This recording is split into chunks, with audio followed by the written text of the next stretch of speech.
আসসালামু আলাইকুম। গতকাল আমরা ষাঁড় গরুর জন্য দানাদার খাবার তৈরি করেছিলাম, আর আজ থেকে গরুগুলোকে সেই খাবার খাওয়ানো শুরু করেছি। সকালে ফার্মে ঢুকতেই গুড়ি গুড়ি বৃষ্টি শুরু হলো। যেহেতু বর্ষার সময় এই বৃষ্টি এই রোদ, বোঝার উপায় নাই কখন কি হয়। বৃষ্টি শুরু হতে গিয়েও হলো না, আবারও শুরু হলো ঝকঝকে রোদ।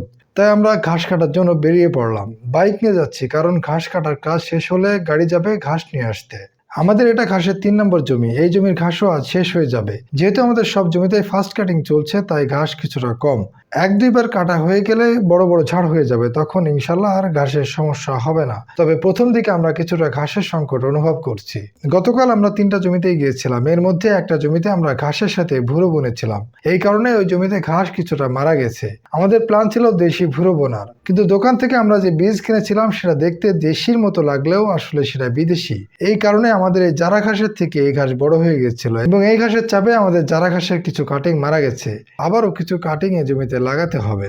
আমাদের প্রথম ঘাসের জমিতে আবারও ঘাস কাটার মতো হয়ে গেছে, তবে ৪-৫ দিন অপেক্ষা করলে ঘাসটা আরো বড় হতে পারবে।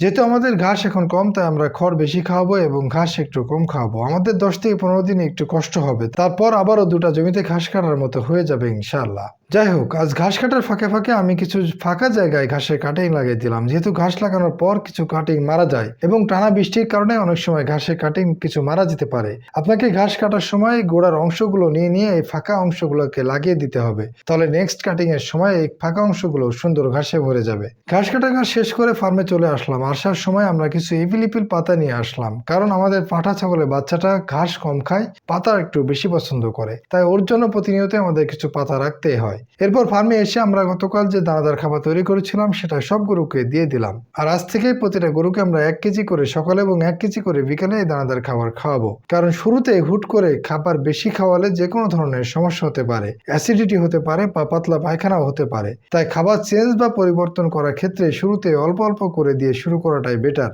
আর এই খাবারের সাথে ওরা যখন অ্যাডজাস্ট হয়ে যাবে, তখন বডি ওয়েট অনুযায়ী আমরা খাবার দেওয়া শুরু করবো ইনশাআল্লাহ। আজ আমরা প্রতিটা গরুকে পানির সাথে মিশিয়ে খাবার দিচ্ছি। এতে করে গরুর শরীরের পানির চাহিদাও পূরণ হচ্ছে এবং দানাদার খাবারটাও খাওয়া হচ্ছে। তবে আপনারা চাইলে খড়ের সাথে মিশিয়েও খাওয়াতে পারেন। বড় কথা, যে কোনো ভাবে গরুর শরীরে এই দানাদার খাবার গেলেই হবে। যেহেতু আমাদের এখন ঘাসের কিছুটা সংকট আছে, তাই আমরা একবার পানিতে মিশিয়ে খাওয়াবো আর একবার খড়ের সাথে মিশিয়ে খাবো। তবে অবশ্যই সকাল এবং বিকেল ২ টাইমে ভাগ করে টোটাল রেশনটা খাওয়াতে হবে, তাহলে গরুর পেটে কোনো বদ হজম হবে না। যাই হোক, আমাদের প্রতিটা গরুই মাশাআল্লাহ খুব ভালো খাচ্ছে এই দানাদার খাবার। ফার্মের কাজ শেষ করে আবারও চলে আসলাম গরুর হাটে। আমরা আরো ২টা ষাঁড় গরু কিনবো। যেহেতু আমাদের সেটে জায়গা এখনো ফাঁকা আছে, তাই আমরা গরু দেখার জন্য কয়েকটা হাট ঘুরছি। তবে হাটে গরুর দাম কিছুটা বেড়ে গেছে। টানা বৃষ্টির মধ্যে দাম কিছুটা কম থাকলেও এখন গরু প্রতি প্রায় ৫ থেকে ১০,০০০ টাকা দাম বেশি মনে হচ্ছে। যাই হোক, অনেক ঘোরাঘুরি করেও আজ আমাদের পছন্দ মতো গরু কিনতে পারলাম না। আগামীকাল আবারও একটি হাট আছে, সেখান থেকে ২টি গরু কিনবো ইনশাআল্লাহ।